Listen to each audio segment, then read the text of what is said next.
नमिता के हाथ जल्दी जल्दी चल रहे थे। उसे अपना काम पूरा करने की बहुत जल्दी थी। ननंद भव्या के आने से पहले पहले वो पूरा काम कर यहाँ से रवाना हो जाना चाहती थी, क्योंकि पति सुधीर उसका इंतजार कर रहा होगा। सुबह ऑफिस जाने से पहले ही सुधीर नमिता को समझा गया था कि शाम को तुम मुझे ऑफिस के बाहर ही मिल जाना, वहाँ से हम कोई मूवी देखने चलेंगे और उसके बाद कैंडल नाइट डिनर करेंगे। और भगवान के लिए इस बार तुम अकेली ही आना, ऐसा ना हो कि हर बार की तरह भव्या को लेकर आ जाओ। नमिता ने ममता जी से भी पूछा तो उन्होंने साहस ही उसे जाने के लिए हाँ कर दी, पर साथ ही कह दिया कि जाने से पहले खाना बना कर जाना। मुझे और तुम्हारे पापा जी को समय पर खाना खाने की आदत है, इसलिए नमिता 4 बजे से ही रसोई में फटाफट काम करने में लगी हुई थी। वो 6 बजे से पहले घर से निकल जाना चाहती थी, क्योंकि 6 बजे तक भव्या अपने कोचिंग से आ जाती थी। वो शाम का खाना बना चुकी थी और तैयार होने अपने कमरे में जा ही रही थी कि इतने में सास ममता जी ने उसे रोक लिया और कहा, बहू जाने से पहले थोड़ा बेसन का हलवा भी बना कर रख जा। बहुत दिन हो गए खाए हुए, आज बहुत मन कर रहा है कि कुछ मीठा खाए। आखिर नमिता को वापस रसोई में आना पड़ा। अब वो बेसन का हलवा बना रही थी। जैसे ही बेसन का हलवा बन गया, वो तैयार होने अपने कमरे में चली गई। फटाफट से शिफॉन की गुलाबी रंग की साड़ी, जो कि सुधीर को बहुत पसंद थी, पहनकर हल्का सा मेकअप कर वो तैयार हो गई और अपना पर्स उठाकर बाहर निकली कि इतने में भव्या आती दिखी। उसे देखते ही नमिता का दिल बैठ गया। हे भगवान, ये आ गई, अब जरूर जिद करेगी मेरे साथ जाने के लिए। अब मैं सुधीर को क्या जवाब दूंगी। ये मम्मी जी को भी इसी समय हलवा खाना था। अब सुधीर का मूड ऑफ होगा सो होगा, मुझे भी डांट पड़ेगी सो अलग। भव्या अंदर आई और नमिता को तैयार देखकर बोली, भाभी कहीं बाहर जा रही हो? पर नमिता के बोलने से पहले ही ममता जी बोली, हाँ आज सुधीर और इसका मूवी देखने का प्लान है, फिर दोनों बाहर ही डिनर करके आएंगे, इसलिए जा रही है। ममता जी की बात सुनकर नमिता मुंह फुलाते हुए बोली, मेरे बगैर? भला ये भी कोई बात हुई? उसकी बात सुनकर तो नमिता का हलक ही सूख गया। अब तो पक्का कंफर्म था कि वो भी साथ ही जाएगी। आखिर ममता जी भव्या की बात को कभी नहीं टालती थी। आखिर माँ का प्यार अपनी बेटी के लिए उमड़ उमड़ कर जो आता था। उसने ममता जी की तरफ देखा तो बजाय अपनी 23 साल की बेटी को समझाने के उन्होंने नमिता को ही समझाया। अरे ये तो भी बच्ची है, आखिर इसका भी तो मन करता होगा, ले जाओ इसे भी, इसका भी दिल बहुत बहल जाएगा। आखिर तुम भाभी हो तो इसकी जिम्मेदारी भी तुम्हारी ही है। उनकी बात सुनकर नमिता को कुछ समझ ही नहीं आया कि क्या जवाब दूं। अपनी 4 महीने की शादीशुदा जिंदगी में वो कई बार ऐसा देख चुकी है जहां भव्या बेवजह दोनों पति पत्नी के बीच में आ गई हो। इस 23 साल की लड़की के लिए लड़का ढूंढा जा रहा है, जिसमें इतनी सी अकल नहीं है कि इसके भैया भाभी को भी प्राइवेसी चाहिए होगी। बस बेवजह की जिद करके बैठ जाती है और ममता जी बजाय उसे समझाने के उसका ही साथ देती है। इस भव्या ने तो उनकी शादी के बाद जिद करके उनके हनीमून को फैमिली ट्रिप बना दिया था।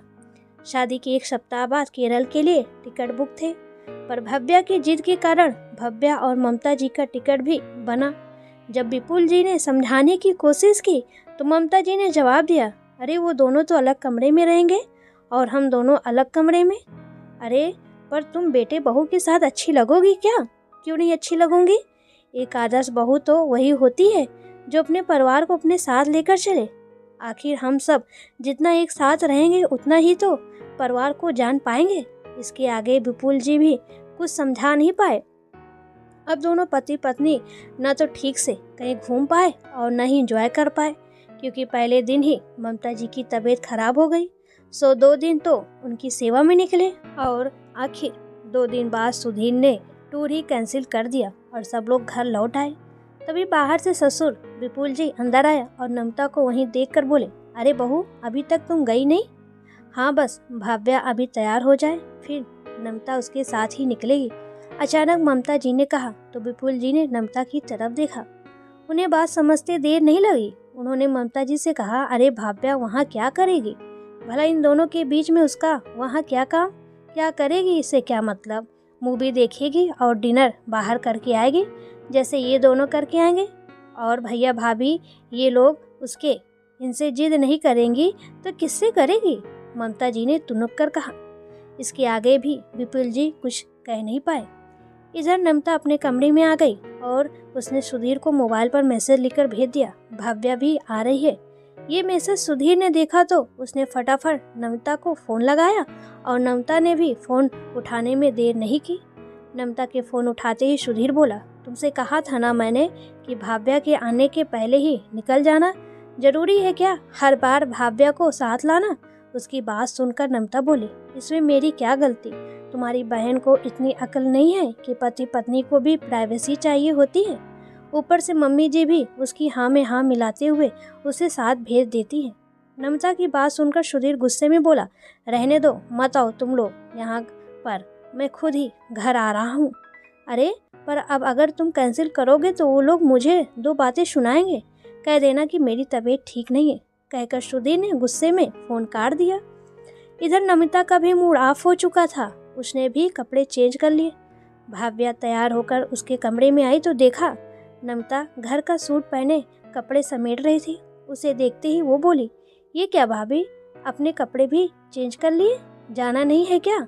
उसकी बात सुनकर नम्रता बोली, नहीं दीदी, आपके भैया का फ़ोन आया था, उनकी तबीयत ठीक नहीं है इसलिए उन्होंने मना कर दिया। नम्रता के सामने तो भाव्या ने कुछ नहीं कहा, लेकिन बाहर आकर ममता जी से बोली, भाभी ने सारा प्लान कैंसिल कर दिया।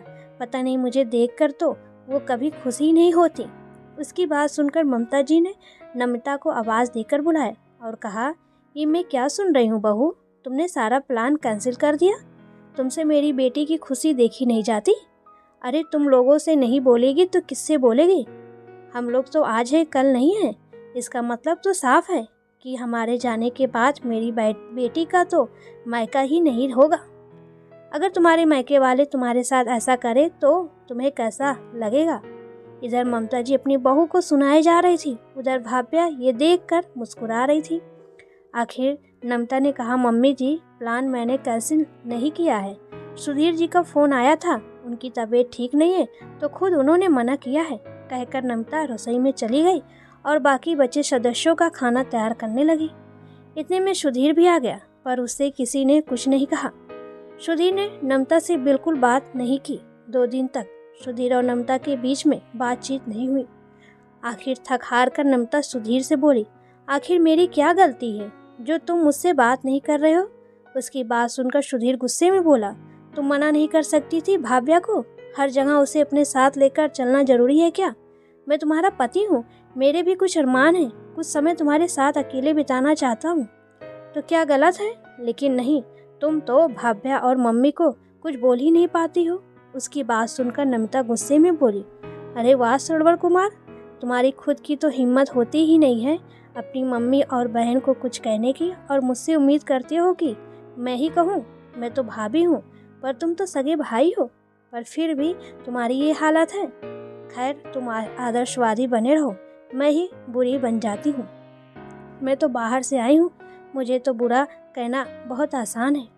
नम्रता की बातों के आगे सुधीर कुछ भी नहीं कह पाया। आखिर वो गलत भी नहीं थी। कुछ दिनों बाद सुधीर को ऑफिस की तरफ से महाबलेश्वर ट्रिप मिला। घर आकर उसने नम्रता से कहा, नम्रता तुम भी तैयार रहना, 10 दिन बाद महाबलेश्वर ट्रिप पर हम दोनों साथ चलेंगे। लेकिन जैसे ही भव्या को पता चला तो उसने फिर जिद पकड़ ली कि वो भी साथ चलेगी। उसने कभी महाबलेश्वर नहीं देखा, लेकिन इस बार सुधीर ने साफ मना कर दिया कि वो ऑफिस के स्टाफ के साथ जा रहा है, जहाँ सिर्फ अपनी अपनी पत्नी के साथ आ रहे हैं। लेकिन भाव्या ने इस पर मुंह फुला लिया और नाराज होकर बैठ गई। उस दिन उसने डिनर भी नहीं किया। ये देखकर ममता जी ने नम्रता को ही डांटा, अरे तू मना नहीं कर सकती है क्या सुधीर को? तेरा घूमना जरूरी है क्या? कितना मन था उस बच्ची का महाबलेश्वर देखने का, लेकिन अब वो नहीं जा सकती तो तू मना कर दे, कम से कम कुछ तो तसल्ली मिलेगी उसे। लेकिन नम्रता ने कोई जवाब नहीं दिया और न ही जाने से इनकार किया।